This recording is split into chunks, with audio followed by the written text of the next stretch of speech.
¿Alguna vez escuchaste el consejo de que no es nada conveniente acudir a urgencias el 31 de diciembre o el 1 de enero? Esto se debe a que justamente en esta fecha existe el cambio de personal en el hospital, pero no cualquier tipo de cambio de personal, sino que existe el cambio de personal de los médicos internos de pregrado. Por lo que el día de hoy vamos a platicar de qué es esta figura y cuál es su función en el área de medicina. Lo primero que tenemos que saber respecto al médico interno de pregrado es que se le puede abreviar como MIP, y se le puede decir interno. Además, una de las características que tiene es que ya pasó la etapa previa de estudiante de medicina. Es decir, ya hizo al menos 4 años de carrera para poder llegar a esta etapa. Es muy importante que no confundamos al médico interno de pregrado o interno con el residente o con el médico internista. El médico internista es un especialista y el residente ya es un médico general que está todavía en formación haciendo cualquiera de las especialidades que podría llegar a hacer, mientras que el interno es este médico que ya no es estudiante, pero que todavía no puede estar a cargo de pacientes. ¿Cuáles van a ser las funciones de un médico interno? Pues va a tener que pasar por varias cosas y como puedes observar, tendrá que soportar guardias AB o incluso ABC. ¿Qué significan esto de las guardias? Bueno, dependiendo de qué sea, si es AB o ABC o incluso ABCD, cada 2, 3 o 4 días tendrá que quedarse un día completo en el hospital. Esto la verdad es que es muy complejo. Solo hay dos figuras en el área médica que tienen que soportar guardias, que son el médico interno de pregrado y el médico residente. Entonces, una de sus funciones será hacer guardias. Tiene que hacer guardias en diferentes servicios, pero tiene que estar de guardia. Y tendrá que hacer la documentación. La verdad es que no importa en qué servicio médico estamos hablando, ya sea un área de hospitalización o un área de cirugía, el médico interno es el encargado de hacer toda la papelería si está él. Si no está él, la responsabilidad se traslada al médico residente de menor rango. Otra cosa respecto a las funciones y superpoderes que puede llegar a tener el médico interno de pregrado es que va a comer y dormir muy poco, incluso cuando lo haga, porque en otras ocasiones no va a comer y no va a dormir, sobre todo cuando estamos hablando de las guardias. Por eso muchos médicos durante esta etapa bajamos mucho de peso. Y ante todo esto, la remuneración no va a existir y cuando le existe va a ser mínima. Actualmente se está viendo la posibilidad de que se les dé un apoyo monetario que sea un poco más acorde a todo el trabajo que realizan, pero por lo pronto esa beca es mínima cuando la hay. Y en muchos de los casos ni siquiera hay beca. Y finalmente, ¿para cuál va a ser la función del médico interno de pregrado en el hospital? Ser el chivo expiatorio. La verdad es que no importa si un médico adscrito, sea un médico titulado, un médico residente, un médico general se equivocan, la culpa siempre va a ser del interno. De hecho, es una frase que se escucha mucho en los hospitales. Toda la culpa la tiene el médico interno.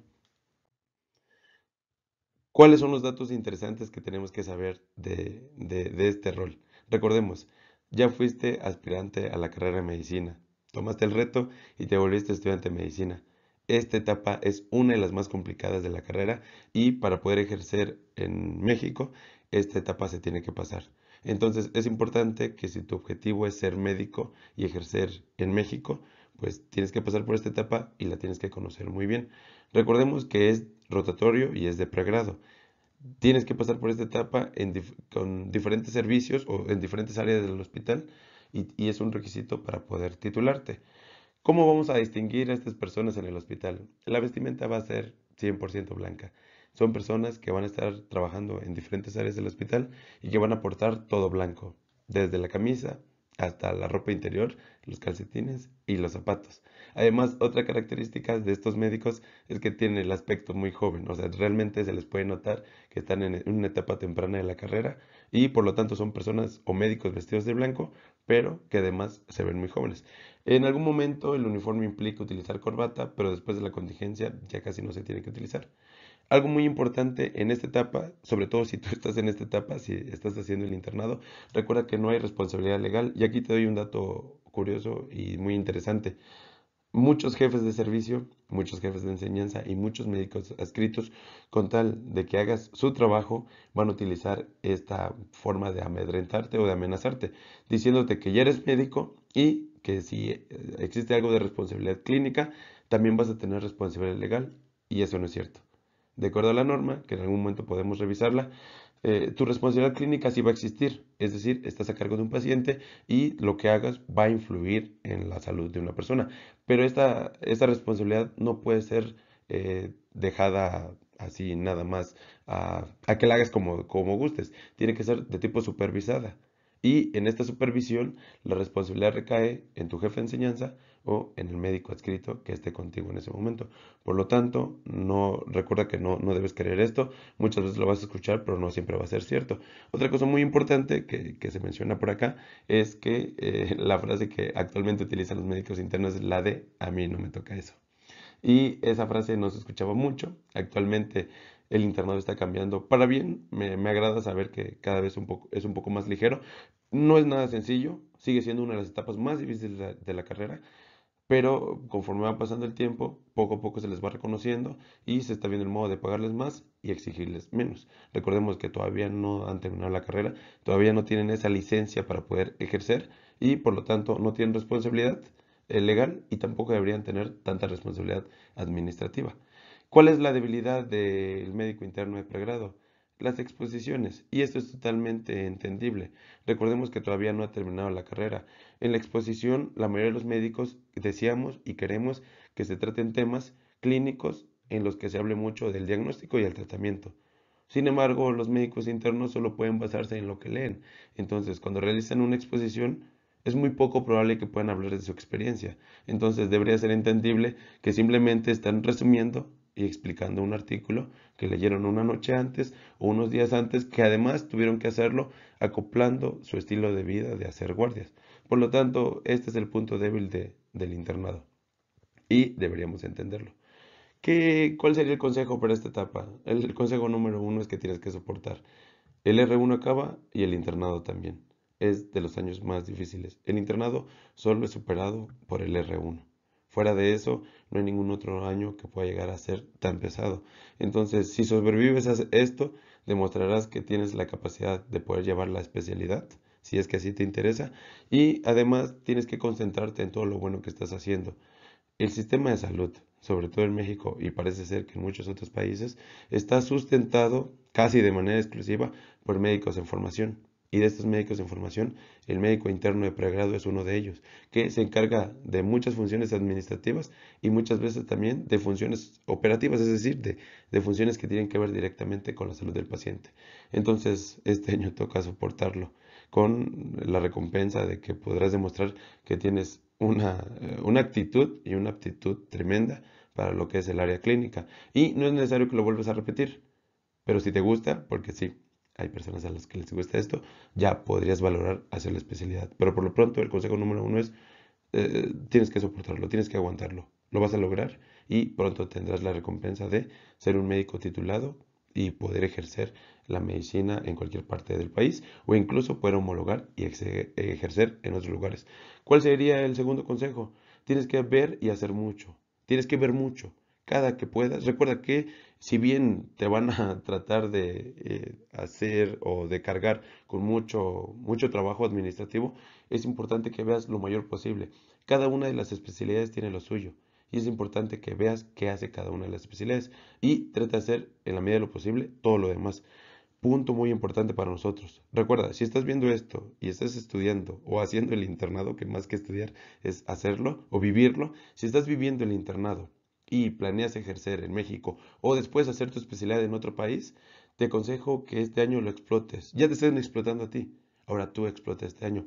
Haz el mayor número de procedimientos posibles, el mayor número de diagnósticos, el mayor número de procedimientos, da el mayor número de clases, vívelo al máximo, entrégate de manera completa al internado sin que te exploten y sin que sobrepasen tus derechos humanos. Pero fuera de eso, haz todo lo posible por hacer el mayor número de actividades durante este año, porque es nuestra ventaja competitiva. Desventaja.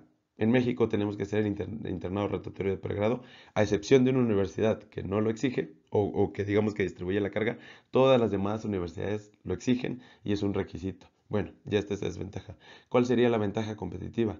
En Estados Unidos, este internado se hace en el primer año de residencia y en España, solo por mencionar dos países muy famosos, este internado no es parte de la carrera.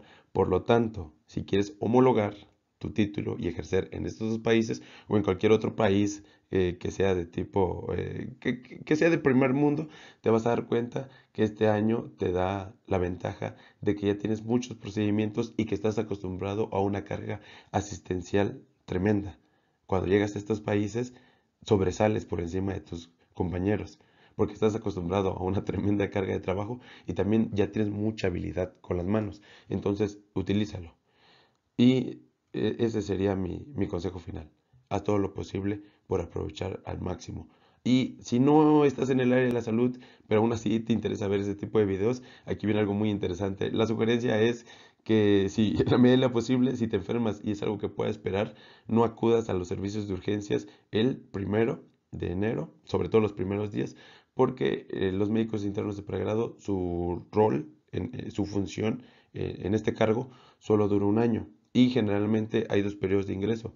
Uno que va del 1 de enero al 31 de diciembre y otro que va al 1 de agosto al 31 de julio.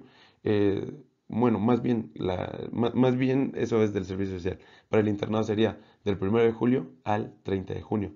En este caso, ¿qué es lo que suele pasar? Las encargadas del primer contacto o las personas encargadas del primer contacto somos los médicos internos de pregrado. Y en este caso, si llega una urgencia en los primeros días del mes de enero o en los finales del mes de diciembre, pues está esta transición. Entonces hay que tener mucho cuidado. Si tienes una urgencia, ve al servicio médico. Ahí sabrán qué hacer. Pero si no tienes una urgencia, puedes esperar. Lo mejor es que no vaya en los primeros días porque hay un caos administrativo, no clínico. Siempre hay médicos dispuestos a atenderte y saben qué hacer. Y recordemos que estos médicos también ya cumplieron la carrera. Ya estudiaron una carrera de 4 años, suficiente para poder ejercer en cualquier otra área. Pero en medicina no es así. En medicina esos 4 años solo les bastan para poder empezar la práctica clínica. Bueno, entonces ya sabe qué hacer contigo, ya sabe qué hacer con tu situación clínica.